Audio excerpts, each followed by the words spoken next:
Tonight, we're diving into one of the most unsettling Home Alone true horror experiences ever told. A story so chilling, it will make you question every sound you hear at night. This is The Forgotten Stranger, a psychological horror story that begins with silence, but ends in terror. It was a cold evening when Layla, a college student, found herself home alone for the weekend.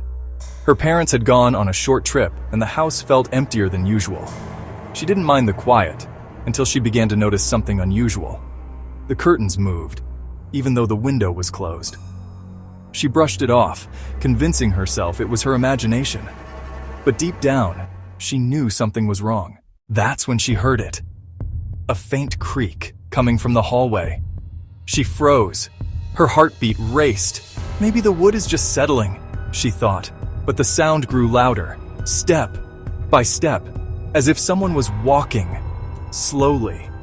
Earlier that week, there had been news of a series of mysterious home invasions in her neighborhood. Each victim reported the same thing: doors locked, windows secure. Yet somehow, someone had gotten in. Layla reached for her phone, her trembling hands hovering over the keypad. Should she call the police, or would they dismiss it as paranoia? And then, she saw it.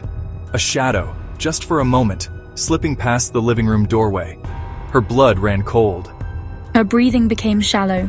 She whispered to herself, "I locked the doors, didn't I?" Before we go further, if you love true horror stories that keep you awake at night, don't forget to subscribe to the Uncharted Path, because what happens next will stay with you forever. The basement door opened, slowly, as if pushed by invisible hands. Layla knew she hadn't gone near it, and yet it opened. Her father had always warned her never to go down there alone, but now, it seemed she had no choice. Never go down there alone. Step by step, she descended into the cold, damp air of the basement. Every shadow looked alive. Every sound felt magnified. And then, she saw it.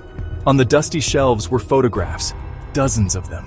Photographs of her, taken at school, in the park, even inside the house. Her stomach dropped.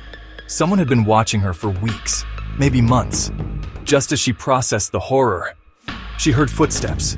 But this time, they weren't in the basement. They were upstairs.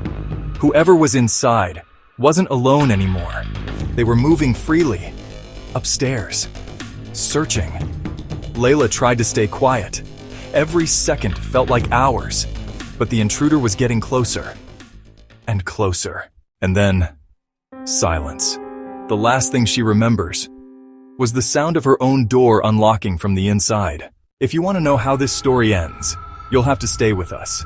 Don't forget to like, comment, and subscribe to the Uncharted Path, because sometimes the scariest stories are the ones closest to home.